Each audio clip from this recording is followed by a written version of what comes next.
The original proposed question that we worked on was what issues arise with the occupant comfort within the PIH building that goes against human-centered design principles? After working through reframing the question and refining it to better suit the more relevant stakeholders, we arrived at the question, how does the access of analog and digital technologies impact the user comfort? And through these next slides, we shall tell you how.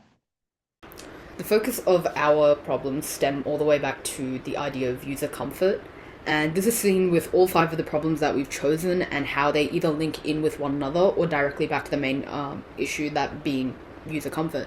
So the problems that we are seeing and that we've chosen to dive into is the lighting of the building, the HVAC systems and the air conditioning, sensory access, the sizing of spaces, and specifically the amphitheater, and then also transitional spaces across the entirety of the building. So my issue within the PIH has to do with user constraints around poorly designed lighting. This consists of lack of user controls, lack of natural lighting, and a poor spacing of artificial lighting, which decreases user productivity and overall focus. Speaking about the amphitheater, the main issues in the amphitheater are limited space, uncomfortable seating, and poor acoustics. And according to our observation, 20% of the students are forced to stand in a corridor due to capacity limits. Furthermore, the concrete and glass structures create acoustic reflections, causing 75% losing user focus. So as we see here, the amphitheater faces a functional failure, and this space is no longer a space for learning, but a source of environmental stress. So my main issue focuses on the HVAC system and how that relates back to the double glass facade across the entirety of the external and internal parts of the building, as well as the poor air circulation that comes with it that causes the discomfort. There are other issues that also arise, such as the slow controls, which take up to an hour just to get started. It's not flexible and doesn't consider the fact that there are different users at different times using the building for different purposes. In addition to that, we have the open plan issue that spreads air inefficiently across all of the spaces, and overall there's this idea that prioritizes the building with energy efficiency over user comfort being the main. The methodology and research used for this project consists of a multimodal approach through gathering data through personal observations, a survey of 21 current student stakeholders, personal interviews of two other current stakeholders who occupy the building in the form of security staff and lecturers. According to the survey, most found PIH to be confusing to be navigating around, and reframing the question allowed a more focused personal interview to form to ask of the stakeholders. Most answers referred to the noise pollution to be a massive issue in these areas, as well as lighting and general comfort in these spaces. Another identified issue was with the flooring provided, as some respondents found it bland, like an office space instead of an area for learning.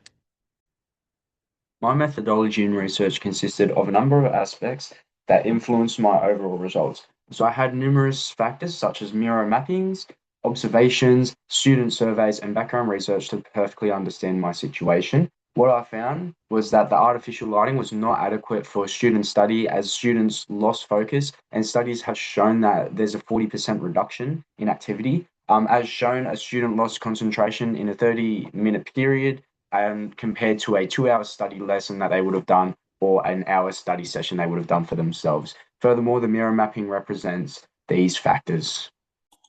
To analyze this failure, we categorize qualitative data from the interviews into accurate taxonomy of issues. So our finding revealed a deep disconnecting between the design intent and the daily academic reality. This helped identify the specific pain points, proving that the issues isn't just about the limited space, but how the current layout and noise levels have become physical barriers to the learning process. This also reframed my thinking into understanding that the user comfort that I was focusing on was mainly a problem relating to students and not for the office staff, because the office staff don't actually have a problem with the HVAC system. I also further understood that due to there being people in office buildings, they have a better control on what their preferences are for the air that they're wanting to choose. Opposingly, students actually don't get much of a choice because this is either decided by their teachers or has to be passed on directly to the security, which is a step that's actually completely eliminated or made faster for people in office buildings. And so the issue itself isn't the HVAC system, but it's rather the process that is needed to get the HVAC system up and running on the lower levels. My problem area consists of circulation spaces and how, through these elements, affect user comfort. Circulation spaces should aim to provide a non-intrusive guiding hand through a building and uplift the experience of the rest of the PEIH to deliver users to their desired location. So my solution to the issue of the lighting was to incorporate a display that would be able to control the lighting for the individual user by separating different sections. This could also be used with the HVAC system, the amphitheater areas, transitional and circulatory spaces by being a slim design, and also the user technology ease of use, as all it would require is your PIN and then just a simple adjustment, making it much easier for the students to control the lighting for productivity. And to address these barriers, we propose simple interior change without the need for rebuilding the space. So first, we suggest using modular furniture to increase seating capacity and keep the pathway clear. And second, we solve the noise problem by adding sound-observing panels to the concrete columns and class area. So simply, these steps it might help to fix the space and make it much better for the user's focus. Created a solution that wouldn't have to change the plant, makes it specific for certain rooms and floors, is a combination of existing technologies, is still touch-free and follows the whole idea that Charter Hall has for 6 Hassel Street, and would be completely wall-planted and integrated as a part of the building.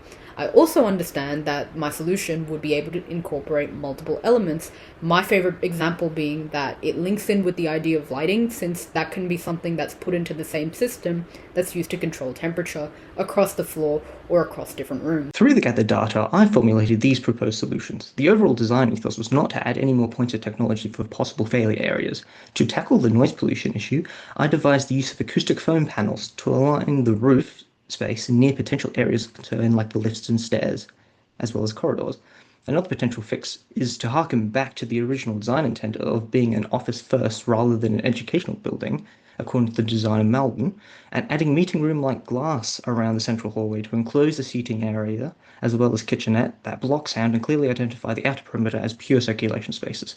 To focus on the physical problem some have with the building, adding under-carpet cushion supports or selecting a thicker carpet material should go a long way to alleviate long-term joint pain.